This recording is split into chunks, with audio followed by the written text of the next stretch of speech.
bienvenue dans la dernière vidéo de cette super série.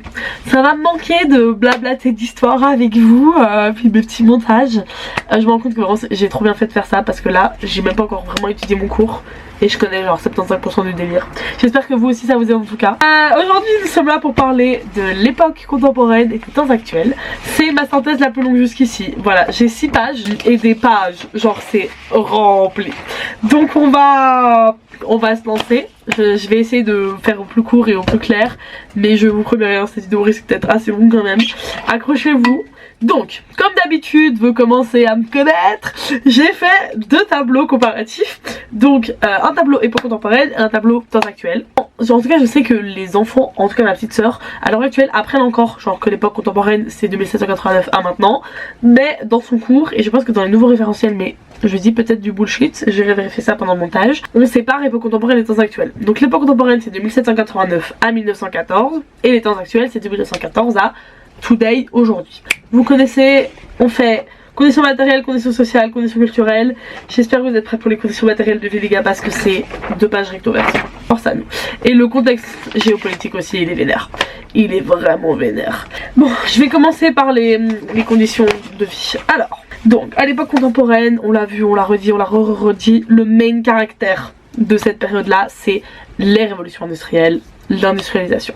Alors on dit plus la révolution industrielle parce qu'il y en a eu plusieurs, il y en a eu 4 en fait. C'est une mutation technologique, économique et sociale du monde. Genre vraiment le monde est changed de A from Z. Ça va changer la façon dont on consomme, la façon dont on mange, la façon dont on s'habille, la façon dont on se déplace, la façon dont on apprend, la carte du monde. Ça va tout géchant, d'accord, tout géchant pendant cette période là. Les 4 phases de l'industrialisation correspondent à 4 façons différentes de produire ou de voir les énergies. La première, celle qui a tout commencé, dont on a déjà parlé vers la fin des temps modernes, la vapeur. Voilà, donc le charbon, qui est introduite en Belgique par John Cockerill, qui était un industriel anglais, qui en gros est venu en Belgique et nous a un peu montré en mode vous voilà tout ce que vous pouvez faire avec la vapeur et tout, le train c'est super et tout. Ma phrase était hyper bancale donc je la réenregistre, mais du coup je disais que la Belgique avait été le premier pays industrialisé en Europe, sur le continent, parce que c'est d'abord l'Angleterre et puis la Belgique. Ensuite on passe à la chimie, l'électricité et le pétrole, voilà, c'est un peu genre la même phase du monde. Bah, l'électricité et le pétrole c'est encore aujourd'hui, mais c'était vraiment genre le pic de toutes les avancées et tout, jusqu'à la deuxième guerre mondiale un peu après. Et ça en Belgique, le même caractère c'est Solvay, avec toute la pétrochimie et tout, bref. Ensuite il y a le nucléaire et l'informatique, donc ça c'est vraiment genre pendant la deuxième guerre mondiale, et après c'est tout ce qui est les IRM et tout, qu'on peut faire grâce au nucléaire, tous les progrès de Marie Curie et de Einstein. La bombe, malheureusement, la bombe atomique. L'informatique, je dois vraiment vous expliquer. Genre, les ordinateurs, internet, tout ça. Et puis, la période où nous sommes maintenant, la numérisation / l'automatisation. Donc, typiquement avec l'IA et tout. Et les énergies renouvelables. Voilà, on essaye de faire un retour un peu en arrière avant ces phases d'industrialisation. On retourne à l'époque où c'était l'eau, le vent. Bon, le soleil c'était compliqué de l'exploiter à l'époque, mais voilà, les énergies renouvelables, ce que la terre nous offre, plutôt que nous on continue à niquer la terre, on prend des choses qui seront toujours là, qu'on peut utiliser de manière intelligente.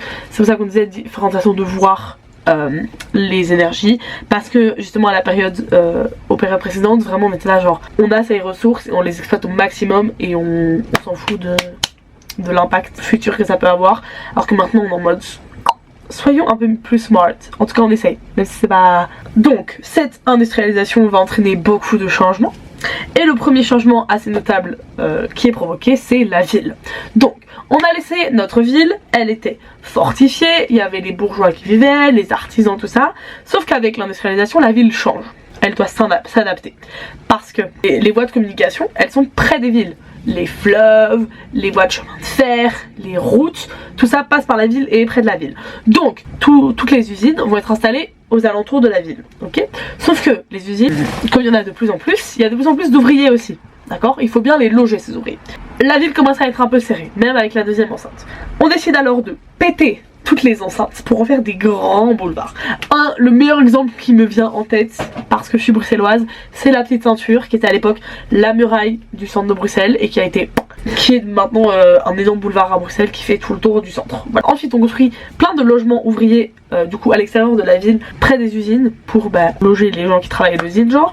Et ces usines et les logements sont proches évidemment des voies de chemin de fer pour pouvoir mettre tout ça dedans. Une fois qu'on a pété les murailles, tous les villages alentours à la ville vont s'y intégrer petit à petit. Typiquement Etterbeek, Schaerbeek, voilà, avant c'était des villages qui ont été rattachés à la ville de Bruxelles et c'est devenu les communes de Bruxelles, tous ces villages. Voilà. Par contre en ville il y a toujours les bourgeois. Et les bourgeois ils commencent vraiment à se prendre pour on sait pas trop qui. Ils veulent pas se mélanger avec la populace. Donc ils partent à l'opposé de là où il y a toutes les vignes, il y a toutes les productions. Et ils vont vivre dans des petits quartiers boisés, très verdure, très... Voilà. Dans la ville il y a aussi les logements populaires qui commencent vraiment à être c'est pas la folie, genre les gens sont entassés dedans, il y a assez peu d'hygiène. Au début il y a des bourgeois qui vivent avec eux dans les mêmes immeubles et puis ils commencent à être saoulés donc ils se cassent dans leurs hôtels de maître là comme on a vu au temps moderne. Les hôtels de maître ils évoluent aussi, ça reste la structure de base avec la chambre de bonne en haut machin, mais l'intérieur devient de plus en plus opulent, confort moderne et tout. On commence vers la fin de la contemporaine on installe l'eau courante, voilà ils ont vraiment le confort moderne même s'ils vivent dans des maisons assez étroites. Enfin je sais pas si vous voyez les maisons à Bruxelles, c'est voilà, c'est des maisons un peu serrées mais quand tu vas dedans c'est décoré, c'est... Tu sens la richesse quoi. Les maisons Art Nouveau sont un très bon exemple de ça. Du coup je vous en mets voilà quelques-unes pendant que je parle pour que vous ayez la vision. Donc on a parlé des logements populaires dans la ville, on a parlé des logements des bourgeois slash nobles. Même si l'aristocratie perd de son importance et de son pouvoir au fur et à mesure du temps, c'est vraiment les patrons, les gens qui gèrent les usines et la production qui deviennent de plus en plus riches et qui du coup ont de plus en plus de pouvoir et d'influence. Donc les logements ouvriers, c'est des lotissements où c'est vraiment tout le temps la même maison. Enfin, vous connaissez le concept d'un lotissement. Et donc on a deux fenêtres à l'étage, une fenêtre en bas, il y a deux chambres à l'étage, une chambre pour les enfants et une chambre pour les parents. Et en bas on a une cuisine et un séjour. Voilà, c'est vraiment genre 4 pièces. Et c'est tout. Alors je parlais de confort moderne et d'eau courante dans les maisons des bourgeois. Mais justement l'hygiène et la propreté ça, il y a un glow-up de fou. Il y a un glow-up de fou. On se rappelle des temps modernes, ils se lavaient pas, ils se camouflaient. Il faisait caca derrière des rideaux, voilà, je l'ai pas dit dans la vidéo mais en fait je peux pas redire cette info, je peux pas gatekeep cette dinguerie, genre à la cour de Louis XIV, il chiait derrière les rideaux. Jamais de ma vie je n'oublierai cette information. Donc la prochaine fois que vous allez à Versailles et que vous voyez un rideau, pensez à ce qui s'est passé dans ce coin un jour.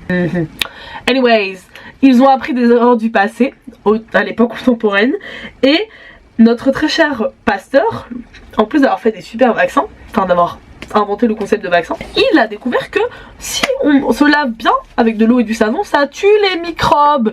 Et les microbes c'est quoi? Les maladies. Donc les gens sont en mode non je veux pas être malade, donc je vais me laver avec de l'eau et du savon. Donc après ces travaux là, petit à petit il y a une pièce qui est dédiée dans les maisons.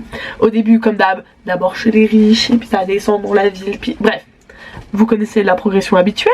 Et vers 1850 il y a les premières salles de bain qui commencent à apparaître, mais c'est vraiment chez les richos, voilà. À partir de la fin du 19e siècle, toutes ces règles d'hygiène et de propreté sont vraiment diffusées aux gens en mode lavez-vous les mains avant de manger, lavez-vous tous les jours, nanana, nanana, nanana. Bref, quand elles commencent à être diffusées, on assainit les villes. C'est-à-dire que, par exemple, à Bruxelles, la Seine c'était une déchetterie le truc. La Seine, pas comme la Seine à Paris, mais bref, voilà. C'est une déchetterie le délire, donc on la recouvre. On est en mode voilà les problèmes enterrés. On commence à avoir de l'eau courante qui apparaît petit à petit. Quand on creuse pour le métro, on creuse pour les égouts aussi. Il y a de ramassage des immondices, voilà. L'hygiène en ville, glow up. Ça a toujours été les plus grands nids à bactéries parce que les gens vivaient entassés les uns sur les autres dans des conditions assez bancales. À la campagne, ok, les conditions étaient pas top, mais les gens étaient éloignés, ils étaient pas... Enfin, il n'y avait pas une proximité qui forçait la saleté, le virus, la maladie. Donc on est dans les petites maisons, on va finir avec les maisons des paysannes. Vers la fin du 19e siècle, on est vraiment sur une seule pièce, il n'y a pas de confort, c'est mal aéré, c'est mal chauffé, c'est mal éclairé. C'est pas... Tu veux pas vivre à la campagne, ok? À partir de 1960, il y a doucement l'influence de la ville et les progrès qu'il y a en ville qui commencent à arriver dans les campagnes. Et donc, les maisons sont construites en pierre, en briques, des trucs qui sont plus durables. Ça c'est rendu possible par le fait que y a tous les moyens de transport maintenant qui sont plus faciles, genre tes briques elles peuvent arriver par train plutôt que tu dois genre aller les chercher à la ville, les porter avec ta charrette jusqu'à ta maison. Là non, le train amène les matériaux, les toits on met des tuiles ou de l'ardoise pour empêcher les inondations de la maison et l'isolation aussi. Voilà, on met des vitres en verre pour avoir plus de lumière, on met du revêtement sur le sol. Voilà, il y a plusieurs pièces. Enfin, vraiment, les maisons de la campagne elles glow up. Avant, les meubles c'était genre des trucs qu'on se passait de famille. C'était avoir un meuble, genre t'avais peu de meubles parce que c'était compliqué à construire, ça prenait du temps. Mais avec l'industrialisation, les meubles c'est construit à la chaîne maintenant. Ikea be like. Bon, Ikea c'est plus tard, mais you know. Et donc ils ont de plus en plus de meubles dans leur maison et des trucs bah du coup produits industriellement qui leur coûtent moins de cher. Malgré tout ça, comme il y a l'industrialisation, les productions sont plus efficaces. Ça c'est super, mais un énorme exode rural. Tous les gens qui sont à la campagne, enfin pas tous les gens mais beaucoup de gens qui sont à la campagne se cassent pour aller travailler en ville. Parce que c'est en mode, la ville on a des meilleures conditions de travail, des meilleures conditions de vie, on est payé plus, let's go. Sauf que au bout d'un moment, on a assez en Belgique, genre c'est bon. Donc il y en a qui se cassent en Russie, parce que la Russie, vous avez vu la taille du territoire, il manque un petit peu de main d'œuvre en plus. C'est pas trop demandé. Et il y a, ça c'est, cette histoire me fascine, d'accord. Il y a des gens du BW qui se cassent aux États-Unis, ok, au Wisconsin, et qui vraiment genre fondent une petite communauté belge au Wisconsin. Et donc il y a la ville de Namur, il y a Bruxelles, il y a un carnaval qui ressemble genre au carnaval de Binge et tout. Genre vraiment il y a une communauté belge, mais genre représente au Wisconsin aux États-Unis. Genre c'est revendiqué là-bas, on a un héritage belge et tout. J'ai appris ça, je trouve ça iconique, j'adore. Bref, du coup les progrès qui sont faits dans l'agriculture, déjà on cultive de nouvelles choses. Tout ce qui a été ramené, des grandes découvertes et tout commence vraiment à arriver. Typiquement la pomme de terre qui a été side-eye pendant trop longtemps, pendant l'industrialisation, elle est là la patate hein. Parce qu'en fait ça pousse bien, ça pousse beaucoup, ça nourrit bien. Donc banger les patates, on vous aime. Mes vies, putain mes vies, les patates wesh. Patate, les gars, la patate vraiment le meilleur ingrédient de la terre. Tu peux faire ça sur n'importe quelle forme, c'est toujours délicieux. Bref, je suis pas là pour faire un manifeste pour les patates. Anyways, du coup, et il y a aussi des progrès dans tout ce qui est la fertilisation des sols, notamment après avec la partie chimie. Tout ça fait que l'alimentation est de plus en plus variée parce que produire c'est de plus en plus facile, donc tu peux toucher à plus de trucs, mélanger plus de trucs. Il y a plein de restaurants qui commencent à ouvrir, qui se multiplient, surtout dans les villes hein. Ça devient rationnel de faire de la cuisine en mode ok, il y a ce temps de cuisson là pour les pâtes, ce temps de cuisson là pour les œufs, il faut conserver ça au frigo, ça au congélateur. Bon ça c'est vraiment plus tard, mais les frigos commencent à faire leur petite arrivée. Il y a des conserves qui commencent à arriver aussi, et il y a aussi la diététique. Donc on commence à se dire mais il faut qu'on mange bien pour bien nourrir notre corps et tout. Qu'est-ce qui est bon pour le corps, qu'est-ce qui est moins bon pour le corps. Voilà, vraiment genre ça devient rationnel l'alimentation. Enfin, niveau moyen de transport, il y a le train du coup avec la machine à vapeur qui commence vraiment. Il est installé en Belgique en 1825. Et les bateaux à vapeur aussi. Ces deux moyens de transport facilitent tout. Le transport des gens, des marchandises. Pour les bateaux, on commence à créer des canaux pour relier les villes plus facilement que par les fleuves. Donc typiquement 1832, le canal entre Bruxelles et Charleroi. C'est ce que je me dis en fait, c'est l'exploitation du charbon. Vraiment, Charleroi c'est le main caractère du charbon. Enfin toute la région du centre, mais vraiment Charleroi genre. Et donc canal entre Bruxelles et Charleroi, hyper smart. Dans les villes, il y a aussi les omnibus qui commencent à apparaître. Donc en fait des métros. Et 1890, le tram qui arrive avec l'électricité. Quand on arrive vraiment à maîtriser ce concept, les trams are in the city. Et pour finir, malheureusement à cette époque, il y a le travail des enfants qui commence à revenir. Parce que les mines, c'est des petits endroits. Et donc pour les enfants, bah, c'est facile de refiler et choper des trucs. Voilà, c'est un peu sad. J'aime pas trop cette pensée que des enfants travaillaient. Mais bon, vous allez voir, ils vont être mieux traités après, je vous promets. D'ailleurs, quand on parle de la conception de l'enfance, à partir de 1750, on commence à contrôler un peu le schmilblick. Donc c'est des médecins qui aident les mamans à accoucher. D'abord, ils sont déclarés civilement et puis ils sont baptisés. Les nourrissons, c'est considéré comme des personnes et pas juste des objets vivants, enfin anyways. Et les grands-parents s'impliquent de plus en plus dans l'éducation des gosses. Ils sont plus juste genre livrés à eux-mêmes pendant que les darons travaillent. Il y a les grands-parents qui s'occupent un petit peu du schmilblick. Ensuite, pour les clothes. Avec l'industrialisation, on commence à distinguer le travail et le quotidien. Il y a des vêtements différents pour quand on va travailler. Typiquement, bah, les mineurs et les gens à l'usine, ils ont leur tenue de travail. Et après, il y a les tenues du quotidien. Dès 1800, il y a la haute couture qui arrive. Même chose dans l'aristocratie, dans la haute. Et il commence à avoir genre vraiment des boutiques de mode et tout. On commence aussi vraiment à distinguer la mode pour hommes et la mode pour femmes. Et la ségrégation vestimentaire est de plus en plus moindre. C'est-à-dire que les modes mettent moins de temps à arriver chez les pauvres, vous avez capté, dans les classes inférieures à la haute. Bon, c'est plus cheap et pas la même qualité, la même substance, mais c'est le même délire. Enfin, pour finir, les loisirs. Donc le calendrier évolue, on commence à donner un peu plus de temps libre aux gens, notamment tout ce qui est fêtes et commémorations qui commencent à être chômées. Donc je suis en mode ok, le 1er c'est la fête du travail, bon ça arrive après. Non, en mode ok, le 21 juillet c'est la fête nationale, donc vous aurez congé le 21 juillet. Ok, ou en mode ce jour là on a gagné une super bataille, donc vous aurez congé ce jour là. Bref, ça commence à cette époque là. Bon, dans les campagnes ça reste un peu les mêmes loisirs qu'avant. On va se faire des petites promenades, on papote, on fait des jeux de société. En ville, bon, il y a le cinéma qui apparaît. Ils vont à l'opéra, ils vont toujours au théâtre, à leur concert. Ils font des activités en famille, genre ils jouent aux cartes, petites leçons de musique pour les enfants. Ils vont faire des pique-niques, voilà. Vraiment, encore une fois c'est surtout la haute, mais ils sont mondains. Bon, je dis que ça allait être long. J'ai fini les conditions matérielles de vie pour l'époque contemporaine. Je vais à la salle et je reviens pour les conditions matérielles des temps actuels. Si le main caractère de l'époque contemporaine c'était la révolution industrielle, enfin les révolutions industrielles et l'industrialisation, les temps actuels, le main caractère c'est la société de consommation, de surconsommation. De cela découle énormément de choses. C'est pas du tout le même ordre que précédemment, mais bon, vous allez survivre. Tout d'abord, ce qui vraiment représente pour moi la société de consommation assez bien, c'est les grandes surfaces. Bon, vous savez tous ce que c'est les grandes surfaces, Carrefour de l'Aise. Avant c'était pas comme ça, tu voulais manger un truc, fallait aller chez le producteur, fallait, vous voyez. Je fais trop la folle à croire qu'ils vivaient dans, je sais pas dans quel temps, les épiceries, l'existence des épiceries, Malou, ça te dit quelque chose? Donc avant on allait à l'épicerie mais c'était vraiment les produits bruts. Et allez, petit à petit, j'ai déjà dit, il y avait les conserves qui commençaient à apparaître, mais c'était pas le niveau d'un supermarché. Alors que maintenant, tu vas dans ton magasin, tu chopes tes trucs. Des produits qui sont industrialisés, sont produits à la chaîne et pas spécialement hyper top pour la santé. Ces produits sont du coup en abondance maintenant. Donc, quand on y a accès tout le temps, on ne le conscientise plus. Avant, les gens qui voulaient manger, comme c'était le fruit d'un travail dur, long, pénible et pas spécialement bien récompensé, ils mangeaient pas en abondance et ils profitaient du peu qu'ils avaient. Alors que maintenant, comme on a tout à disposition, on ne le conscientise plus autant et c'est devenu banal. Vraiment Malo, la sociologue. Bref, et du coup ça a été le problème aussi pendant la guerre mondiale où comme la nourriture était rationnée, littéralement on l'a rationalisé en étant en mode ok, j'ai droit à 2 tranches de pain, donc il faut que je sépare mon pain, en mode je mange une demi-tranche le matin et trucs. Genre c'était beaucoup plus conscient. Maintenant on est juste en mode j'ai faim, ok je vais m'acheter un truc. Enfin, vous saisissez la différence. Nos manières de table elles vont aussi changer.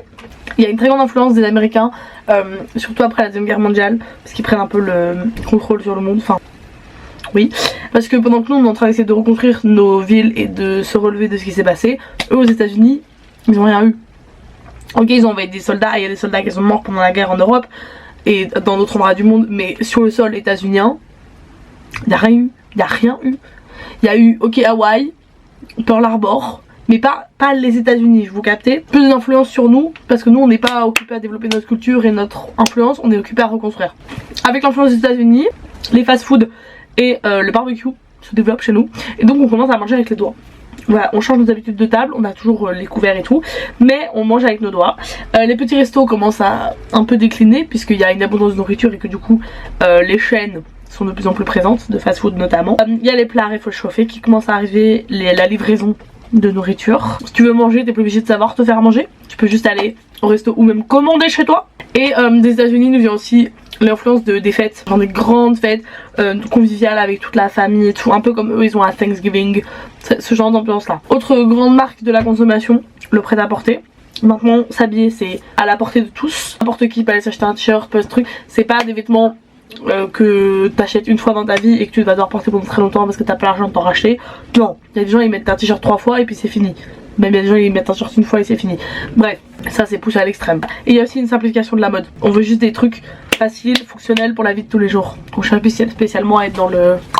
Il y a toujours des gens qui sont dans le paraître et tout, mais c'est plus la mode chez n'importe qui. Il y a toujours des effets de mode et tout, mais c'est des effets de mode plus simples que des corsets et des trucs et des tout.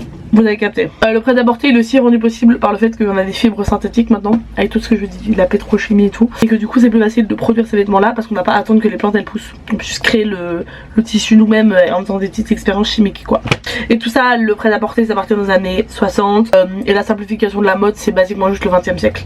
En fait pendant la guerre on n'a pas le temps de penser à s'habiller, on est en mode pratico-pratique. Ensuite, niveau moyen de transport, ce qui se développe vraiment très fort, c'est la voiture et l'avion. Pour la voiture, pour les premières automobiles, elles sont en 1880. La première c'est 1886, mais voilà, même chose, elle se développe petit à petit et elle arrive petit à petit chez toute la population. Et à partir des années 40-50, c'est vraiment genre production à la chaîne de voitures, notamment la Ford T, la première voiture produite à la chaîne, et du coup ça se répand de plus en plus dans toute la population. Dans les années 50, donc vu que tout le monde peut avoir accès à une voiture, il y a une explosion du trafic et donc il faut aménager les routes, il fait des grandes voies de communication, les autoroutes, et donc création d'un grand réseau routier dans tout le pays mais aussi dans toute l'Europe, dans tout le monde. Il y a aussi la bicyclette qui arrive en 1969. Voilà. En fait, de plus en plus, c'est des moyens de transport individuels. Voilà, le train, le tram, tout ça, c'est des trucs qu'on est obligé de prendre avec des gens. L'avion, c'est un peu une exception parce que t'es avec des gens en même temps, genre ta petite place, ton petit siège, ton petit truc, même si tu dois être là avec des gens, mais bref, le moyen de transport est pas le même quoi. On peut pas dire que l'avion c'est un transport en commun. Avion qui apparaît d'ailleurs au début du XXe siècle et qui voilà se développe de plus en plus avec la guerre. Parce que l'aviation est vraiment très présente pendant les deux guerres mondiales. Et donc voilà, il y a des avancées qui sont faites à ce niveau-là et qui après sont transportées dans le civil. Alors il y a aussi les vacances qui apparaissent dans la deuxième moitié du 19e siècle. Au début, comme d'hab, c'est les plus riches qui se permettent de partir en vacances parce qu'ils ont l'argent. Quitter la direction de l'usine pendant 3 semaines, l'usine elle va survivre. Et ils auront toujours autant de thunes. Les pauvres, non. Alors que opposé à ça, les plus pauvres et leurs travailleurs, leurs congés ils sont rares, ils sont tués à la tâche. Et quand ils ont des petits congés, ils partent pas en vacances. Ils vont genre au cabaret, ils vont dans leur club de sport, leur club de musique, ils jardinent, ils bricolent, enfin voilà. Ils s'occupent domestiquement, mais ils partent pas en vacances. Le concept de week-end commence à arriver tout doucement. Donc on a congé le samedi et le dimanche. Et puis on a des jours de congé qu'on peut prendre. Et puis il y a les congés payés vers la fin du 19e et pour tout le monde en 1930. Et là c'est la révolution parce que tout le monde peut prendre des congés sans risquer de mourir après parce que t'as pas assez de thunes pour vivre. Les gens commencent à partir en vacances. Les plus riches ils ont des maisons à la campagne, à la mer. Et à partir de 1950 c'est vraiment un pic dans l'histoire du monde. C'est après la guerre, le début des 30 glorieuses. C'est le début du big capitalisme, de la big surproduction, genre. Donc à partir de 1950, les loisirs ça devient vraiment une industrie. The way to make money, le loisir des gens. Notamment via le tourisme of course. Il y a les nouvelles distractions quotidiennes qui apparaissent dans leur quotidien, comme le cinéma, le phonographe, tout ça vous connaissez. Mais on va en parler dans les conditions culturelles de vie. Enfin, passons à l'habitat. Alors à la campagne, on urbanise de plus en plus les maisons. En ville, les maisons, elles sont de plus en plus ouvertes, modernes, confortables, il y a le chauffage, il y a des cuisines 100% équipées. On est toujours à la pointe du truc. Ça c'est encore une fois vraiment une influence américaine, ce genre de maison, surtout dans les campagnes, parce qu'en ville on garde le modèle des anciennes enfin on va pas péter toute la ville, mais les nouvelles constructions qui sont faites sont sur ce modèle là. Dans les centres-villes on commence à avoir des buildings pour tout ce qui est affaires machin qui viennent se foutre au milieu de la vieille ville et parfois au détriment de la vieille ville. On construit des grands immeubles autour des villes qui sont genre des banlieues, pour répondre à l'immigration de masse qui a lieu à ce moment là.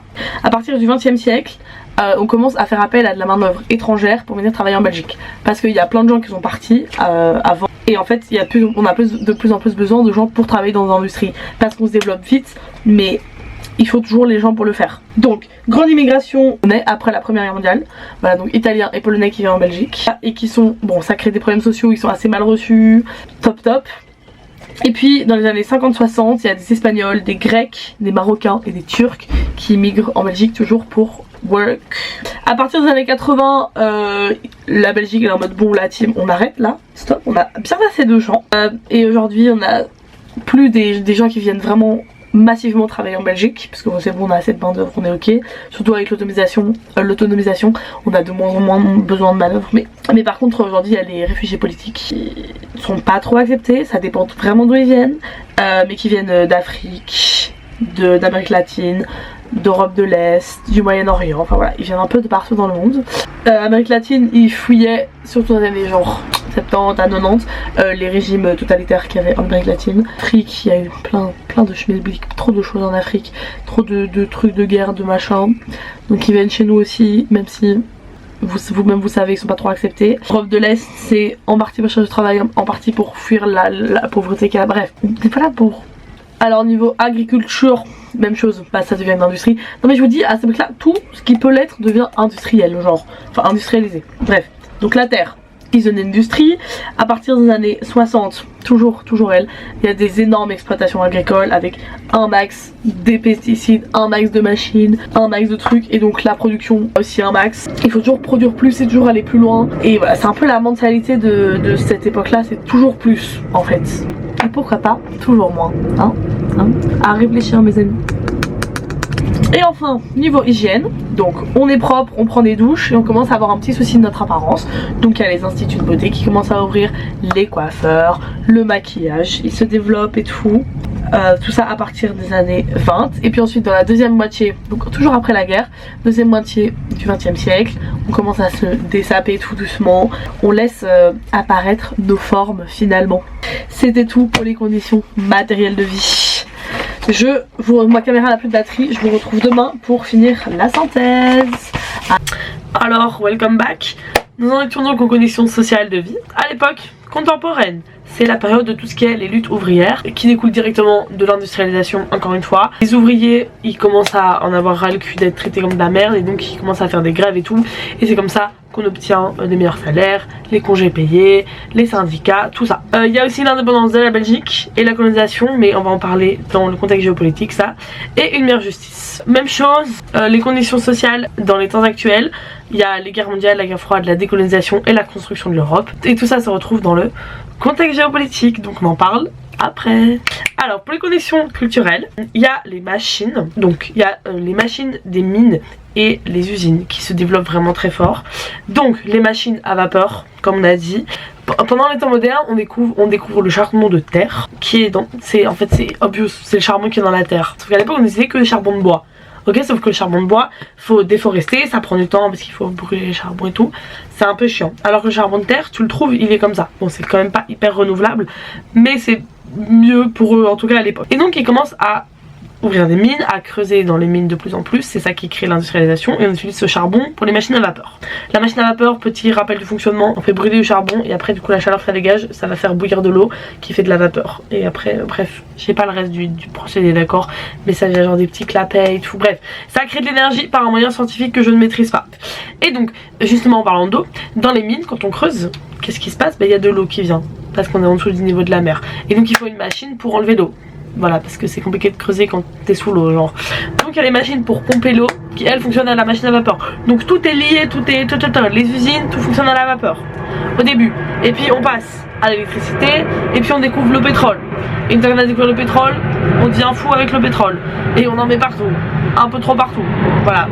Beaucoup de découvertes médicales aussi à ce moment-là qui vont encore plus s'accentuer avec la Première Guerre mondiale. Le téléphone se développe grâce à Bell, qui fait en 1876 le premier genre téléphone, mais bon c'est pas un smartphone, mais vous avez capté. Voilà. Au début ils sont utilisés dans les commerces, dans les entreprises, dans l'état et tout, et puis petit à petit ça commence à arriver chez les particuliers. Pour communiquer il y a aussi les télégraphes. C'est pas comment vous expliquer ce que c'est un télégraphe, la team.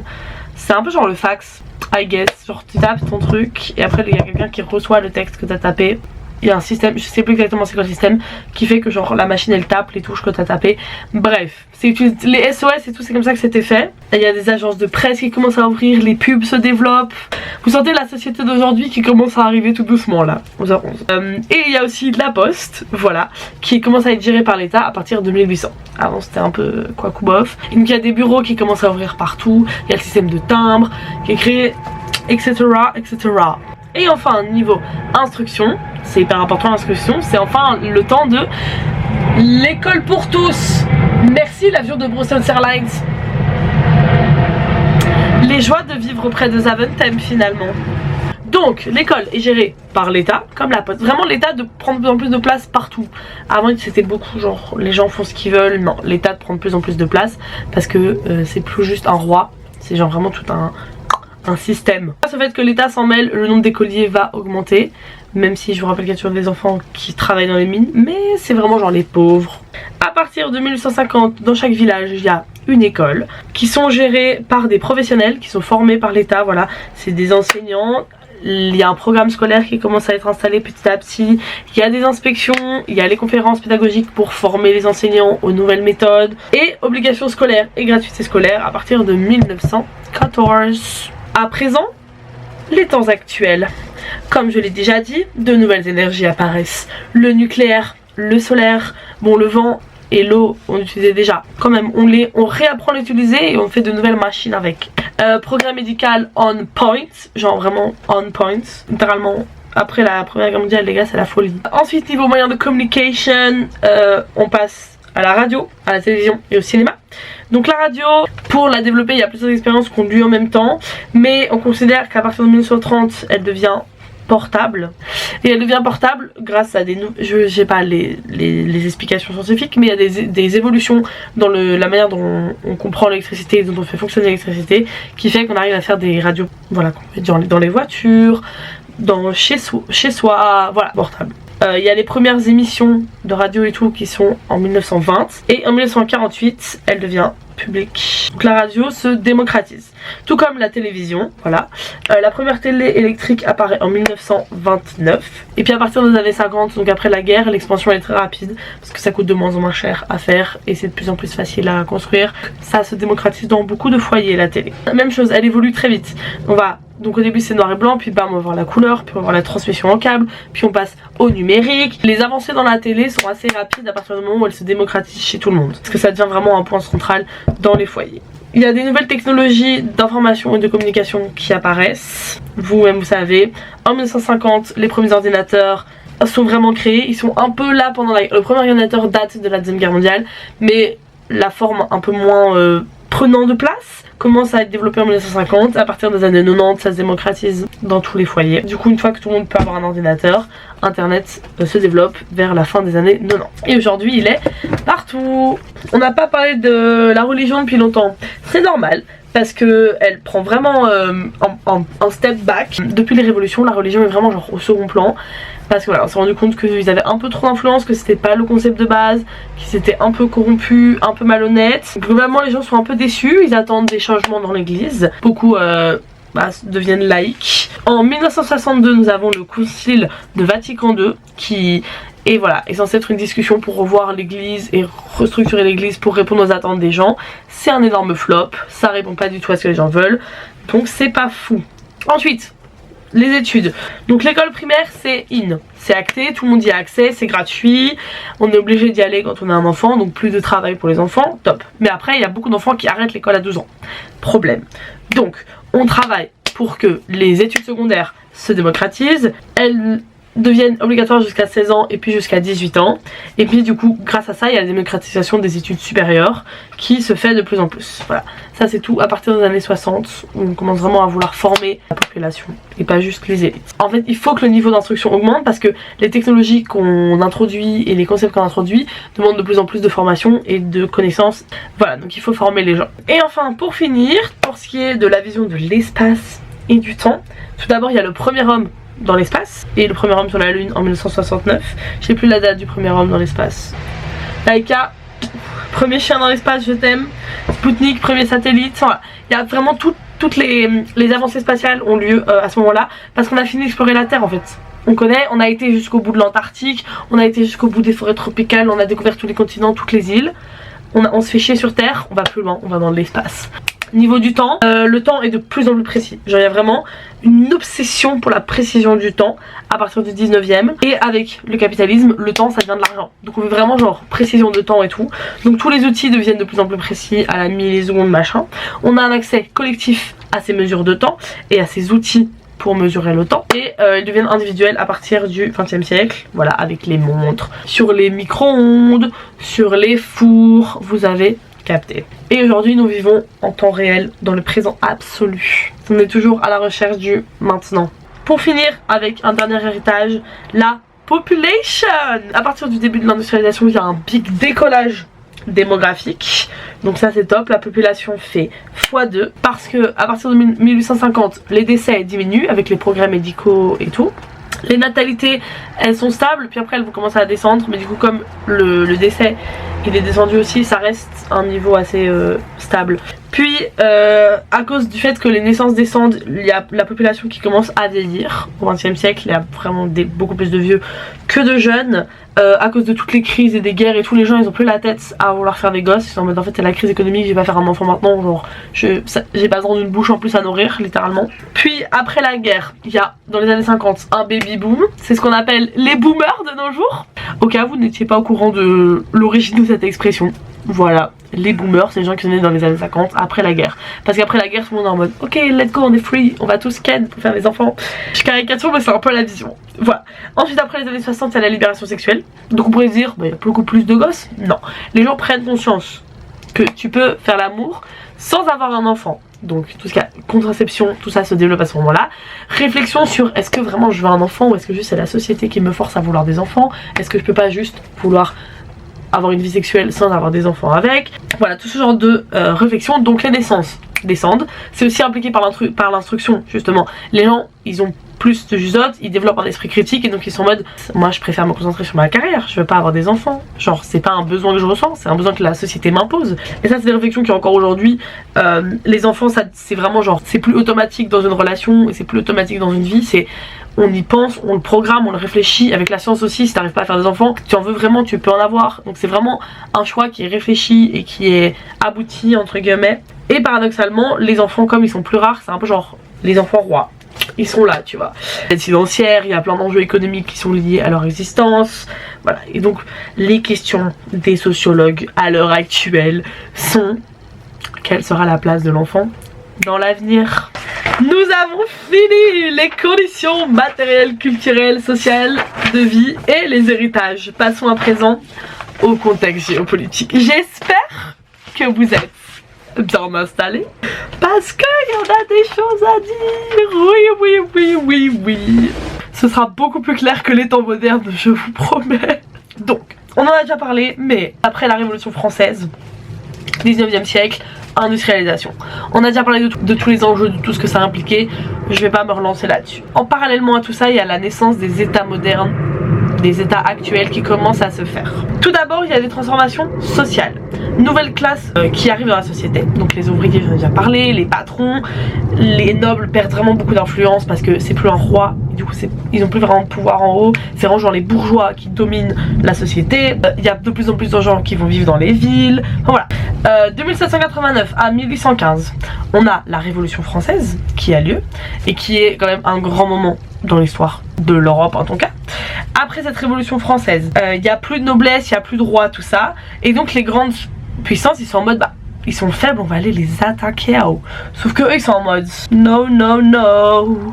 Et donc ils contre-attaquent. À ce moment-là, Napoléon, il prend le power, il crée son empire et il commence à étendre le territoire français. Voilà, il va vraiment, je vais vous mettre une carte pour vous montrer à quoi ressemblait l'empire de Napoléon à son pic, mais vous voyez que c'est vraiment beaucoup du monde, beaucoup de l'Europe. Et donc le fait que les Français soient partout, ils diffusent leurs idées de révolution et on n'a plus envie d'être gouverné par un roi partout dans l'Europe. Donc ça commence à germer dans la tête des gens. Ils sont en mode, mais c'est intéressant ça comme idée. Malheureusement, en 1815, Napoléon is beaten à Waterloo, chez nous. Les gars, la Belgique, franchement on est trop le main caractère de l'histoire de l'Europe. Enfin, donc de 1815 à 1830, il faut redécider ce qu'on va faire encore une fois avec tout cet empire. Parce que c'est bien sympa toutes les terres de Napoléon, mais maintenant qu'il est parti, qu'est-ce qu'on fait? Il y a le congrès de Vienne qui a lieu et on décide de redessiner, encore une fois ça faisait longtemps, la carte de l'Europe. Elles vont passer de la France au Royaume des Pays-Bas. Donc on fait partie des Pays-Bas maintenant. On rétablit une monarchie en France et on rétablit une monarchie dans beaucoup d'endroits en Europe. On était déjà pas contents en fait. Donc nous refoutre une monarchie, c'est vraiment une belle idée de merde. Oui, confirmons que c'était une belle idée de merde. Qu'on est tous pas contents. Alors qu'en Angleterre, en dehors du continent, mais c'est quand même l'Europe, mais en dehors du continent, eux ils ont une monarchie parlementaire et constitutionnelle. Donc c'est quand même un roi à la tête du pays et tout. Mais il y a la chambre des lords et donc il y a des débats, des discussions, il y a un parlement. C'est plus démocratique que juste un mec qui gouverne tout seul. Nous, on voit ça, ça nous inspire, on est là. Mais c'est sympa ça, d'avoir une constitution, des droits comme les Français ils avaient fait là, la déclaration des droits de l'homme, c'est sympa ça. Et donner le pouvoir à d'autres gens que juste un pélo, c'est sympa ça aussi. La Belgique, elle est en mode Révolution, révolution, révolution. Et bam, on réussit la révolution et on se sépare des Pays-Bas. Et la Belgique devient son propre pays.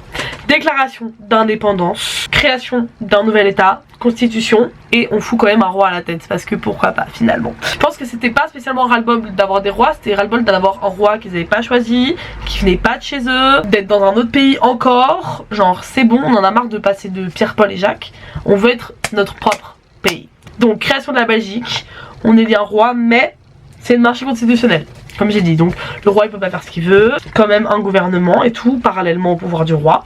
Et le parlement c'est par suffrage censitaire, c'est à dire qu'il faut que tu payes, il faut que tu aies un certain pécule pour pouvoir voter. Bon c'est pas hyper démocratique mais on avance tout doucement.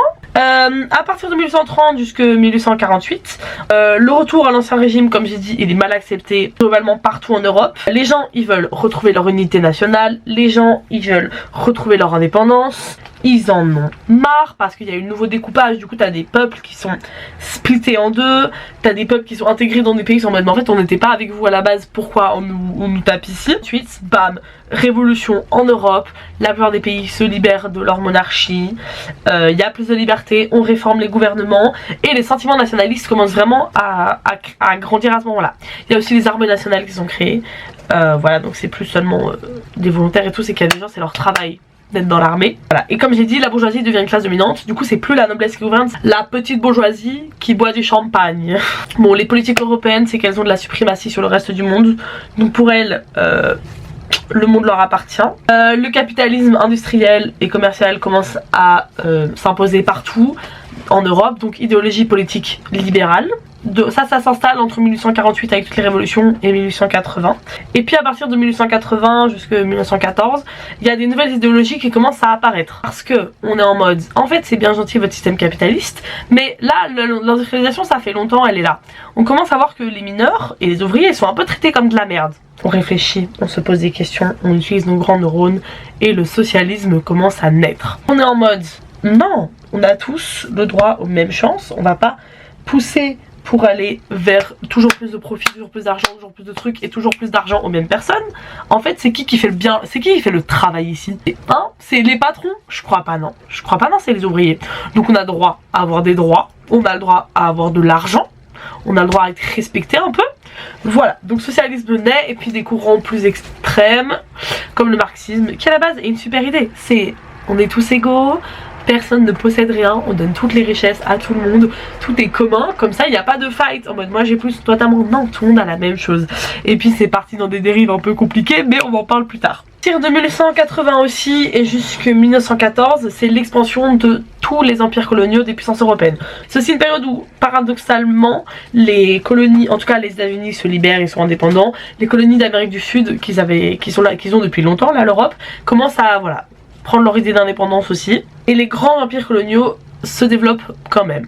Le plus grand empire colonial, c'est l'Angleterre, of course, avec l'Inde, l'Égypte, l'Afrique orientale, l'Australie, l'Asie du Sud-Est, le Canada, plein d'îles du Pacifique.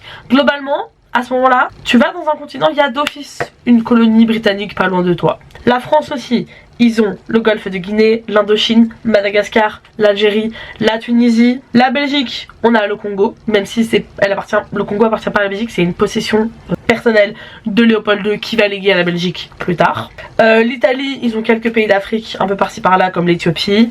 L'Allemagne, ils ont aussi quelques pays d'Afrique par-ci par-là. Et des endroits en Océanie aussi, mais bon, c'est pas les mêmes caractères qu'ils pensent être. Je sais pas si vous connaissez cette super histoire, mais comment est-ce qu'on a décidé qui allait avoir quelle part de l'Afrique? Parce que oui, l'Afrique évidemment était à leur disposition, hein. Ah bah oui. Les gens qui vivent là? Non, on est supérieur à eux. On va faire quoi? On prend une latte et on trace. Voilà. Ah, parfois on prend un petit fleuve, oui bon c'est une petite frontière naturelle sympa le fleuve, mais sinon on prend une latte. Voilà, je sais pas si vous voyez la carte de l'Afrique, mais vraiment ils se sont dit, les peuples qui vivent là, non, notre coup de latte va les séparer en deux, rien à foutre. Ce qui a créé beaucoup de problèmes. Les génocides, wouhou, ouais. Mais tout ce joyeux bordel, toute cette joyeuse colonisation est mise en pause, puisque la Première Guerre mondiale est là. Elle n'explique pas du tout ce qui se passe pendant la guerre, je vais faire un très bref résumé. Mais à cette époque-là, il y a un petit empire austro-hongrois, donc l'Autriche, la Hongrie et un peu des terres plus par là, qui est en alliance avec l'Allemagne. Bon, ça s'appelle pas vraiment l'Allemagne à l'époque, la Prusse. C'est en gros l'Allemagne, ok. L'Allemagne qui s'est fait voler l'Alsace et la Lorraine il y a pas longtemps, parce qu'il y a eu une guerre entre l'Allemagne et la France, donc ils sont pas contents, ok. Ils veulent récupérer leurs terres. Il y a un mec, un Serbe, qui bute le chef de l'Austro-Hongrie. Sauf que la Serbie, elle est en alliance avec les pays alliés, genre la France, l'Angleterre, tout ça. Donc, ils sont pas contents, ils sont en mode mais wesh, vous avez tué notre souverain. Donc, déclaration de guerre. Et puis déclaration de guerre, et bref, tout le monde se déclare la guerre, et c'est la guerre. Voilà, mais c'est pas une guerre comme avant. C'est pas une guerre rangée dans la champ de bataille où t'as la guerre, la bataille qui dure 2 heures et après il y en a un qui déclare forfait. Non, s'installe une nouvelle manière de faire la guerre des tranchées. Donc il y a des installations de front, on creuse des grands trous et les soldats sont dedans et ils tirent sur les gens qui sont à 500 mètres d'eux et t'avances de genre 3 cm par jour. C'est vraiment juste une guerre de position. C'est littéralement ça, c'est ta guerre, tu restes à ton endroit. Il y a d'autres types de batailles, mais en tout cas en Europe, c'est vraiment genre... J'ai pas dit les dates, wesh. 1914-1918, la Grande Guerre, comme on l'appelait. Parce que c'était la première fois que c'était une guerre avec des avions, Vraiment les gars, je sais pas si vous vous rendez compte de la dinguerie que c'était. Genre il y a eu des armes chimiques, la manière de faire le combat elle est différente. Il y a des avions, c'est complètement... mental pour eux, ils sont en mode c'est quoi cette guerre, wesh, on s'est jamais battu comme ça nous. Donc beaucoup d'innovations notamment du coup dans les armes, dans l'aviation, le gaz moutarde qui est utilisé comme arme de guerre. Il y a aussi beaucoup d'innovations dans la médecine, notamment les premières chirurgies esthétiques pour les gueules cassées, donc les gens qui s'étaient pris genre des obus, des morceaux d'obus et qui avaient du coup des déformations au visage. Voilà, les débuts des progrès de la chirurgie esthétique pour les gens qui avaient perdu des jambes aussi, voilà.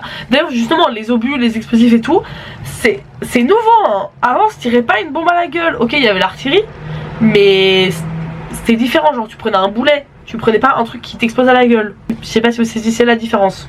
En 1917, au milieu de tout ce joyeux bordel, il y a la révolution russe.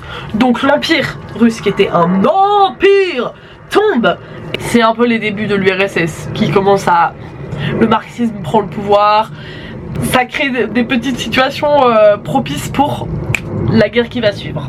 Bon, après cette guerre, en 1919, traité de Versailles, encore une fois, ça faisait super longtemps, on repartage l'Europe, on rend les territoires aux gens qui s'étaient fait voler leur territoire, et en fait, on écrase les vaincus. On se dit pas, ils ont déjà perdu la guerre mesquine, non, non, on va les ruiner, on va leur prendre leur territoire, on va leur prendre leurs armées, genre vraiment, on les écrase avec notre talon. D'accord?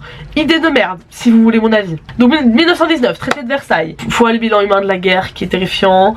On voit les dégâts matériels qui sont aussi terrifiants. On réfléchit à comment on va reconstruire en prenant l'argent des Allemands. Vraiment, c'est les Allemands qui se prennent tout dans la gueule. Alors, bébou. Et on crée la Société des Nations, qui est un peu genre le début de l'ONU. À partir de 1920, ils sont en mode c'est bon, la guerre est finie, tout est réglé, let's go, be funny. Du coup, c'est les années folles. Les gens, ils sont en mode yes, ils s'amusent, c'est la joie, le bonheur, mais malheureusement, bam. 1929, crash de Wall Street.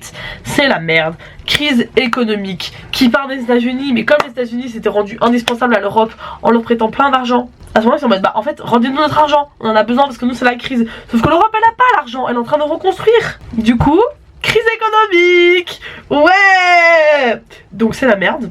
D'accord? Et quand c'est la merde, qu'est-ce qui se passe souvent? Les régimes totalitaires ils prennent le pouvoir. Oui, bah oui, parce que les gens ils sont en mode please, on veut manger, on veut une solution, et ils sont en mode moi j'ai une super solution, c'est la faute de eux et on va tous les buter parce que c'est à cause d'eux vous êtes pauvres. Donc comme j'ai dit, en URSS, radicalisation du régime de Staline. Donc Lénine il était encore, c'était pas un chic type, c'était pas un mec trop funny fun, mais Staline c'est vraiment genre le goulag, les intellectuels. En Italie, Mussolini prend le pouvoir, bon c'est en 1922, mais ça s'intensifie de plus en plus. Et d'ailleurs, le mot fascisme vient de Mussolini, voilà. Je sais plus c'est quoi l'étymologie derrière, mais c'est un mot italien. Et bref, c'est vraiment pas un chouette type. Mussolini, on l'aime pas trop. Donc en Allemagne, il y a notre très cher copain, non, Hitler qui prend le pouvoir en 1933, enfin qui est nommé chancelier en 1933 et qui globalement commence tout doucement à prendre le pouvoir sur l'Allemagne. Parallèlement à tout ça, il y a la guerre civile en Espagne. Et donc l'Italie et l'Allemagne viennent porter main forte. Je sais plus à quel side de la guerre civile, mais à un side de la guerre civile, ce qui leur permet de tester leurs nouvelles techniques de combat et leurs nouvelles armes pour le conflit qu'ils sont en train de manigancer dans leur coin tranquillement. On commence à avoir les premiers signes d'indépendance coloniale, parallèlement à un foisonnement des arts techniques, culturels et intellectuels. Comme j'ai dit, vraiment les années folles, c'est genre hyper paradoxal, parce qu'en même temps il y a des pays où il y a des montées de régimes totalitaires, et en même temps il y a des pays où c'est la folie, c'est en mode le surréalisme, nouvelles techniques, le cinéma, les chansons, le cabaret. Il y a vraiment genre un peu deux sides de l'Europe à cette époque là. Mais malheureusement la Deuxième Guerre mondiale est là, donc plus le temps de s'amuser, il est temps de fight et de crever. Belle rime. Donc Deuxième Guerre mondiale, 1939-1945. Hitler envahit la Pologne le 1er septembre 1939.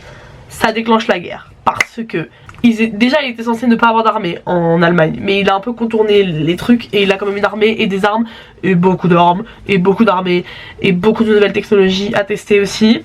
Donc ça déclenche la guerre parce que la Pologne est en alliance avec, comme d'hab, les mêmes gens, hein, l'Angleterre, la France, tout ça. Donc bam, il arrive tout. Et au début de la guerre, l'URSS et l'Allemagne sont ensemble. Donc on a URSS, Italie, Allemagne en trio, et le Japon qui arrive plus tard, mais en trio, d'accord. Et face à ça, nous avons les États-Unis, la France et l'Angleterre. En gros, je vous fais le vite fait gros truc, ok.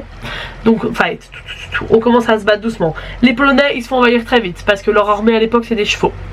Et contre les tanks allemands, je vous aime beaucoup mais vous n'allez pas aller très loin. Donc la Pologne c'est ciao. Je vais vous faire une histoire de toute la guerre, mais elle est vraiment mondiale. Genre on se bat partout, c'est la merde partout. Les pertes civiles sont terrifiantes. Les pertes matérielles sont terrifiantes. Les sévices psychologiques sont terrifiants. C'est vraiment genre un conflit moderne où c'est la population qui va souffrir le plus dans tout ça. Parce que du coup il y a les bombardements qui sont vraiment vénères et en fait on bombarde les villes. Donc c'est les civils qui se prennent tout dans la gueule. On pense aussi à avoir l'apparition de troupes de choc qui sont vraiment genre entraînées pour ça. Il y a des nouvelles armes, des nouvelles stratégies. Et le plus marquant dans cette guerre, en tout cas le truc qu'on retient souvent de la Deuxième Guerre mondiale, l'horreur humaine, le pic, j'ai même pas le mot pour décrire ça, bref, les camps de concentration. On découvre une manière de déshumaniser les gens et d'organiser la mort, et vraiment je pense pas qu'on se rend compte de l'impact que ça a eu sur le monde, la découverte de ce que, l'idée même qu'on ait pu penser à faire ça, rien que l'idée de penser à ok tuer les gens, ok les génocides, mais de manière aussi déshumanisée et détachée en fait. C'est le côté où vraiment les Allemands c'était réglé, genre c'est en mode ils avaient des comptes, c'était en mode ok aujourd'hui 800 morts, c'était vraiment rationaliser en fait la mort, alors qu'avant c'était plus, il y avait de l'émotion encore, même si c'était des émotions négatives et beaucoup de violence, il y avait encore de l'émotion dans la manière dont on traitait les gens. Là il n'y a plus d'émotion, c'est juste détaché du truc. Oui il y a de la violence, mais c'est une violence tellement froide et crue et cruelle que ça choque. Voilà, bref, je suis capable d'en parler pendant 2 heures, je vais m'arrêter là. Et donc la Deuxième Guerre mondiale c'est vraiment l'affrontement de la démocratie et du fascisme. C'est la démocratie qui gagne, et à partir de ce moment là il y a vraiment une naissance des idées égalitaires dans l'Europe. Donc les femmes vont avoir le droit de vote en 1948 chez nous en tout cas. L'avait déjà eu plus tôt en Angleterre je pense. Oui, avec le mouvement des suffragettes et tout. Il y a différents partis politiques qui vont commencer à être créés pour que tout le monde puisse être représenté et avoir ses idées représentées. Il y a des élections pour tout le monde. Voilà, on commence vraiment à fonder la vie civique, différents parlements, on revoit vraiment la manière de gérer la démocratie pour que plus jamais une personne puisse retourner le pouvoir comme ça et transformer un pays à sa guise. Bon, on va pas me parler des États-Unis, hein. En tout cas en Europe. On est en Europe là. Donc après la guerre, énormément de changements politiques, scientifiques, sociaux et économiques. On commence à relancer tout doucement l'économie. Parce que bon, comme j'ai dit, l'Europe est en ruine. Donc il va falloir reconstruire un peu. Donc encore une fois, on emprunte un max aux États-Unis. Vous commencez à comprendre. Comme les démocraties ont triomphé, il y a de nombreuses sociétés qui vont être fondées. Notamment les Nations Unies en 1945. La sécurité sociale commence aussi à faire son apparition. Idée de gauche. Et en 1948, lié aux Nations Unies, la Déclaration des droits de l'homme est prononcée à tous les crimes de guerre qui ont été perpétrés pendant la Deuxième Guerre mondiale. Je tiens à préciser que oui, le crime de guerre le plus connu de cette époque-là, c'est la Shoah, mais il y a des torts dans les deux camps, et cette déclaration, elle est en réaction à tous les comportements qui ont lieu pendant la guerre. Voilà. Au niveau des frontières, il n'y a pas de grands changements fous. Voilà, on se dit, bon, on a déjà fait l'erreur la dernière fois de vouloir niquer l'Allemagne, on va leur laisser gentiment un petit territoire quand même. Il n'y a pas de grands changements dans les frontières, mais par contre, niveau politique, l'Allemagne, ouais, ils vont prendre un coup, on va en discuter juste après. Et créé en 1949 aussi, donc on décide d'avoir des forces armées standardisées dans tous les pays, la même chose, des quotas, et on centralise tout ça pour, même chose, ne plus avoir une situation comme l'Allemagne qui développait ses petites armes et ses petits trucs de son côté. La situation en Allemagne, donc Berlin est divisée en différents districts pour les vainqueurs. Donc il y a une partie pour l'URSS, une partie pour les États-Unis et une petite partie pour la France. Mais à ce moment-là, c'est choc des idéologies. À partir des années 50, on a le big capitalisme et libéralisme des États-Unis qui s'oppose au marxisme et au soviétique. Les gars, je n'ai plus le nom. Au communisme. Putain, je suis vraiment une mais... Donc on a le capitalisme et le libéralisme qui s'opposent au communisme. Voilà, donc URSS vs États-Unis, d'accord? La guerre froide n'est pas une guerre frontale. C'est une guerre d'influence, une guerre d'intimidation, où les États-Unis sont en mode on a la bombe atomique, faites gaffe à vous, et l'URSS en mode ok, mais nous on a ça, on a ça. Et donc c'est une guerre de... On se cherche, on se teste, on va s'affronter sur d'autres terrains que chez nous. Il y a plein d'exemples d'ingérence russe et d'ingérence américaine dans des situations géopolitiques de cette époque-là. En 1955, il y a le pacte de Varsovie qui est signé, et c'est un peu genre l'OTAN mais des pays de l'Est, voilà, donc pour soutenir l'URSS. Vraiment c'est genre les mêmes modèles opposés. Il y a la guerre spatiale où ils sont en mode ok, qui sera le premier à envoyer un homme dans l'espace, qui sera le premier à envoyer un satellite dans l'espace, qui sera le premier à aller sur la lune. C'est conquête spatiale. Donc conquête culturelle, genre quelle culture va s'imposer où? Bon, c'est clairement la culture des États-Unis qui s'est imposée. Géopolitique aussi, donc ils vont ingérer dans plein de guerres, dans plein de situations, notamment la crise des missiles de Cuba. Elle l'explique pas dans le cours, donc je vous donne juste l'exemple. Il y a la guerre de Corée aussi, il y a la guerre en Indochine, bref, il y a plein de choses. Et le symbole de la guerre froide, c'est le mur de Berlin. Donc, comme je vous ai dit, il y avait le district français, le district américain, enfin le district de l'URSS à Berlin. Et on sépare par un mur, littéral, le district français et américain d'un côté et le district de l'URSS de l'autre. Bon, vu que j'ai une mémoire de merde, j'ai oublié de parler du district anglais, parce qu'eux aussi ils ont gagné la guerre. Vraiment, je les ai pas calés à mes vies, mais il est sur la carte, donc voilà. Jusque dans les années 90, on a cette situation de conflit, on ingère. Voilà, ils vont ingérer dans les crises entre Israël et les États arabes, dans la crise du canal de Suez, dans les révolutions en Hongrie et en Tchécoslovaquie. Mais bon, il y a toujours la menace de l'arme nucléaire qui a été utilisée à Hiroshima. Ça aussi, grand point de la Deuxième Guerre mondiale. Arme nucléaire, on utilise une arme nucléaire qui détruit complètement deux villes. Genre, qui les rase de la carte. Je sais pas si on se rend compte de la puissance d'une telle arme. Maintenant c'est un peu banalisé pour nous, mais dites-vous que là il y a des gens qui ont des armes qui peuvent raser une ville entière. Tous nous exterminax. Donc ils ont les mêmes peurs que nous. Donc en 1968, traité, on arrête de produire des armes atomiques. On s'en tient à ce qu'on a maintenant. À partir de ce moment là, les tensions s'adoucissent progressivement, même s'il y a toujours le bloc et qu'il y a toujours guerre entre les deux. Même si c'est pas guerre frontale, encore une fois. Petit à petit, l'URSS commence à se détruire de l'intérieur.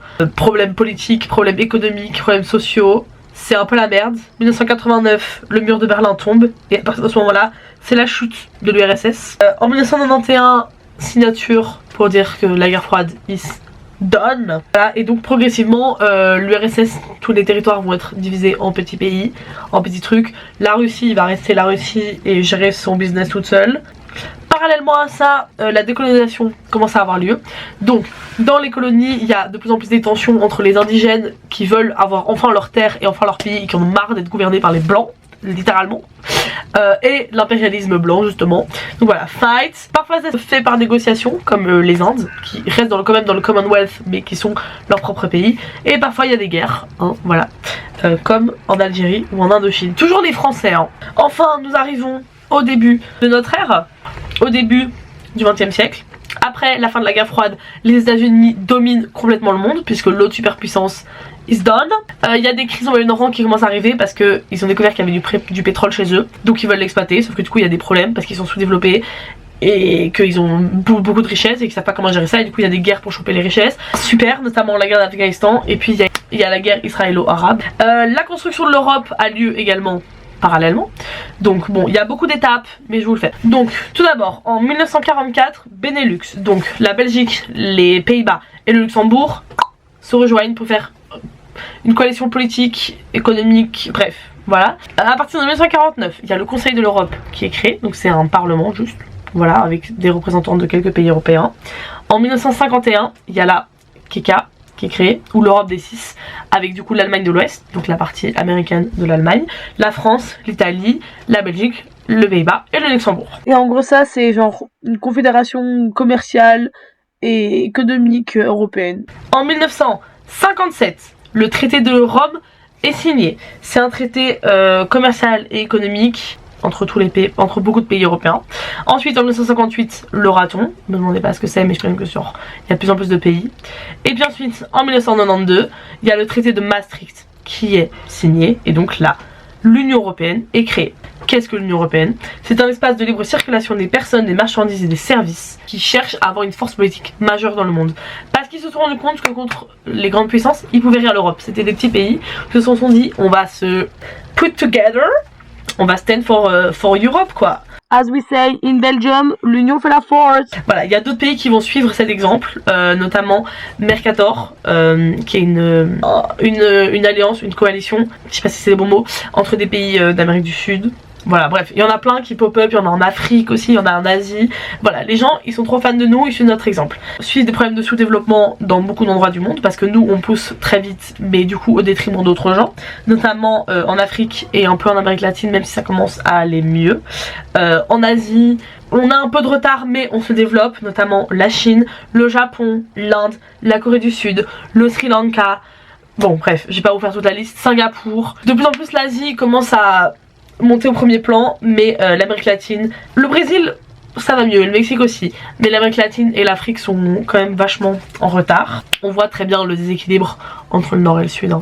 Grâce au développement du coup de marchés dans plein d'endroits, il y a la globalisation des marchés et la mondialisation, donc on fait du commerce avec tout le monde et on a des influences de partout et des marchandises de partout et voilà. Il y a évidemment des mouvements de réaction opposés à ça, mais bon, minoritaires quoi. Et aujourd'hui, les citoyens sont de mieux en mieux instruits et ils ont un regard de plus en plus exigeant vers la politique et vers les institutions d'aujourd'hui. J'ai fini! Alléluia! C'était la dernière de mes 6 vidéos sur ce super cours d'histoire. J'espère que ça vous a plu, que tout est clair, que mes explications n'étaient pas trop bancales. Voilà, cette vidéo, j'ai vraiment très peur de la longueur qu'elle va avoir parce que là j'ai genre 1 heure de rush. Ouais, ça va être un grand moment ce montage. Moi, j'allais finir mon intro comme je fais d'habitude sur YouTube. J'allais vous dire, je vous retrouve la semaine prochaine. Malheureusement, non. Par contre, je vous retrouve dans... Je sais pas quand cette vidéo va sortir. Je vais essayer d'aller le plus vite possible. Dans 3-4 jours, pour l'examen d'histoire géo. On va d'être ça. Bisous la team.